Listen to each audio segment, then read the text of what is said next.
टीपू सुल्तान की फोटो है, क्या आप इससे भी नफरत करेंगे? 11 घरों को मध्य प्रदेश में मोदी के बुलडोजर ने निस्तो नाबूद कर दिया। कि मोदी के बुलडोजर ने वहां मॉब लिंचिंग करा है, उसको भी ऑथेंटिकेट करा जाए। मंत्री जी को पेट में दर्द हुआ, माशाल्लाह, शुक्रिया उनका। नहीं, तो सर मैं ये बोल रहा था, जवाबदेही है अरे ये नहीं, मंत्री इससे बुरी बात क्या है? पेट में दर्द हो सकता है, वो दर्द ये सब ठीक। अच्छा दर्द हुआ, चलिए दर्द हुआ। श्री असउद्दीन ओवैसी जी। शुक्रिया मोहतरम चेयरमैन साहब, आपने मुझे बोलने का मौका दिया।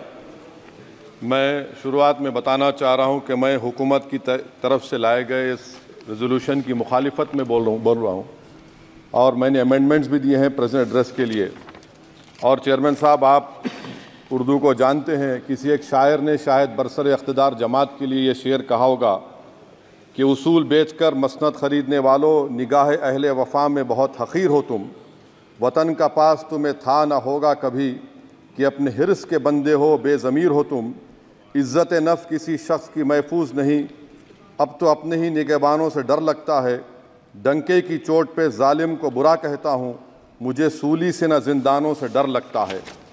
मोहतरम चेयरमैन साहब, मैं आज इन लोगों की तरफ से बोल रहा हूँ जो दिखते तो हैं, जिनके बारे में बात तो होती है मगर उनकी कोई नहीं सुनता।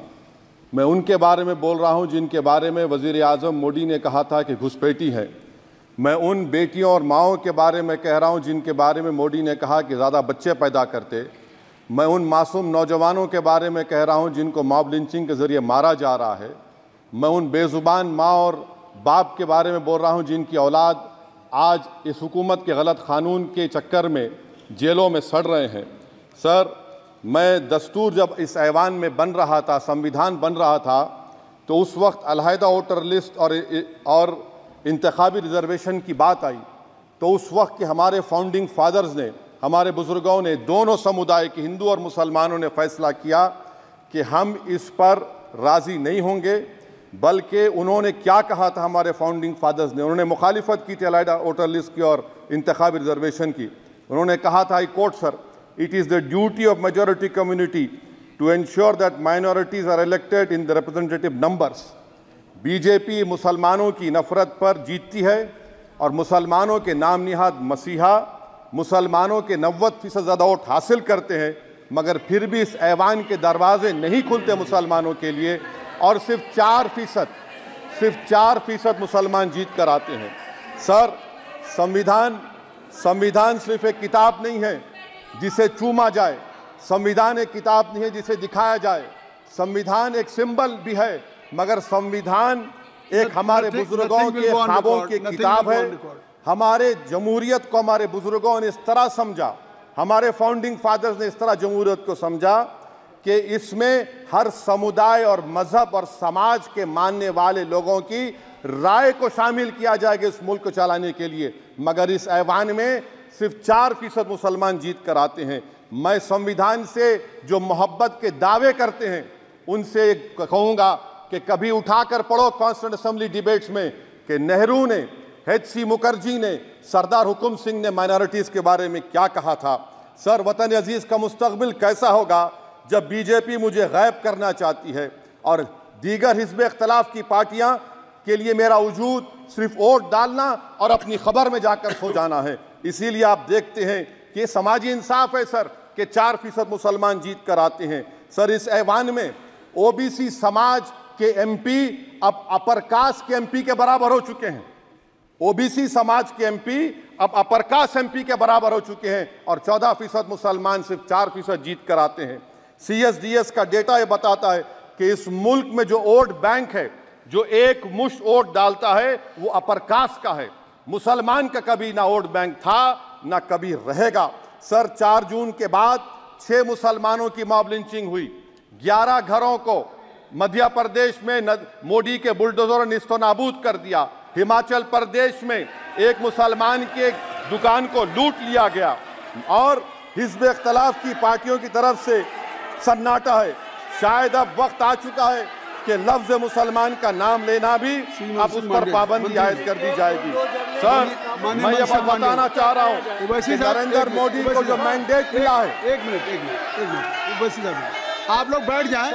कृपया आप लोग बैठ जाएं। श्री मनसुख मांडविया जी, आप लोग बैठ जाएं। कृपया माननीय सदस्य बैठ जाएं। श्री मनसुख मांडविया जी, मनसुख मांडविया जी, कृपया आप लोग बैठ जाएं। अपने प्रारंभिक कृपया आप लोग भाषण बैठ में जाएं। माननीय आप लोग बैठ जाएं। माननीय सदस्य बैठ जाएं। माननीय सदस्य ने अपने प्रारंभिक भाषण में जो शब्द प्रयोग करा है उसको ऑथेंटिकेट करा जाए। और अभी उन्होंने उल्लेख करा कि मोदी के बुलडोजर ने वहाँ मॉब लिंचिंग करा है, उसको भी ऑथेंटिकेट करा जाए। निश्चित तौर से इसको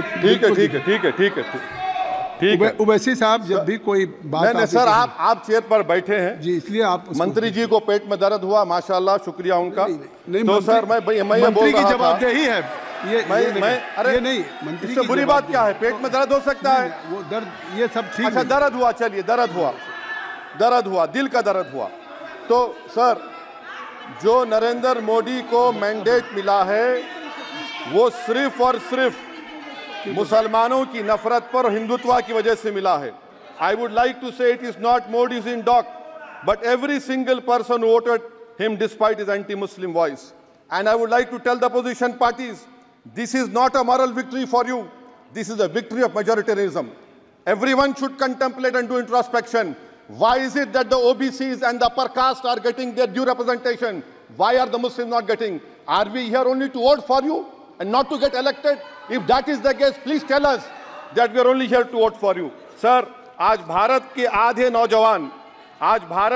नौजवान बेरोजगार हैं और रोजगार की तालाश, बेरोजगारी का आलम यह है सर कि मोदी सरकार के 5 साल में 75 लाख एस्पिरेंट्स की जिंदगी बर्बाद हो गई, 6 पेपर लीक हुआ।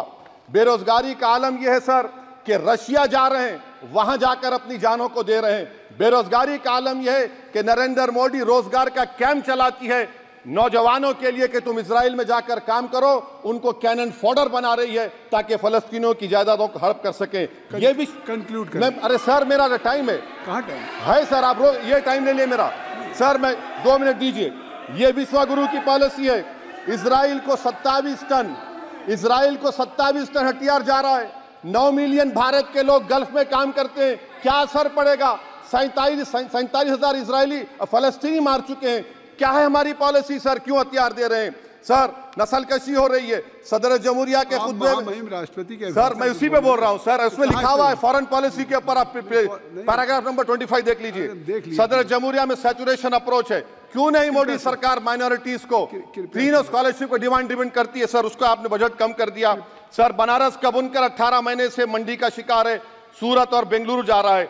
सर आखिरी बात कंक्लूड कर रहा हूं, आखिरी बात सर, पनून केस में निखिल गुप्ता, मोदी ने कहा था कि हम घर में घुसकर मारा, तो निखिल गुप्ता को किसने ऑर्डर दिया था पनून को मारने का? अगर नहीं दिया तो उसको बचाइए, और अगर दिया नहीं तो फिर उस पर पीएमएलए क्यों नहीं लगाकर? सर समाप्त करो। कमेटी बनाई आपने, उसका क्या हुआ?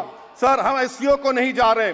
सर मैं आपको बता रहा हूं कि मैं अपनी इस तकरीर को टीपू सुल्तान की नजर, सुनिए सर, अब हो गया खत्म कर रहा हूं सर। मैं अपनी तकरीर को टीपू सुल्तान के नजर कर रहा हूं। ये टीपू सुल्तान की फोटो है, क्या आप इससे भी नफरत करेंगे? सर ये संविधान में टीपू सुल्तान की फोटो है जिस पर वल्लभ भाई पटेल ने साइन किया, श्यामा प्रसाद मुखर्जी ने साइन किया। ये आपकी नफरत है सर। आखिर में मैं अपनी बात को खत्म कर रहा हूं इस शेर पर कि क्या दिन दिखा रही है सियासत की धूप छांव, जो कल सपूत थे वो कपूतों में आ गए, थे इस कदर अजीम के पैरों में ताज थे, इतने हुए जलील के जूतों में आ गए। बहुत बहुत शुक्रिया सर। अगर ये वीडियो आपको पसंद आया है तो इसे लाइक जरूर करें। अगर चैनल अभी तक सब्सक्राइब नहीं किया है तो कर लें और नोटिफिकेशन पाने के लिए बेल आइकन भी दबा दें।